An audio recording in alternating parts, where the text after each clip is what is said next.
మహాభారతాన్ని వినాయకుడు ఎక్కడ వ్రాసాడో మీకు తెలుసా? మహాభారతాన్ని వినాయకుడు ఎక్కడ వ్రాసాడంటే, వ్యాసుడు చెప్తుంటే వినాయకుడు గంఠం ఎత్తకుండా వ్రాసింది మన భారతదేశ చివరి గ్రామమైన మాన అనేటటువంటి గ్రామంలో. ఈ మాన అనే గ్రామము హిమాలయాల్లో ఉంది. బద్రీనాథ్ వెళ్ళిన వారు తప్పనిసరిగా ఈ గ్రామాన్ని దర్శిస్తారు.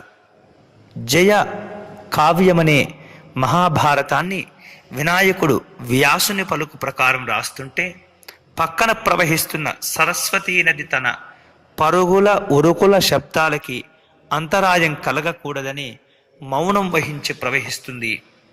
ఈ అద్భుతాన్ని మీరు ఇప్పుడు కూడా చూడవచ్చు.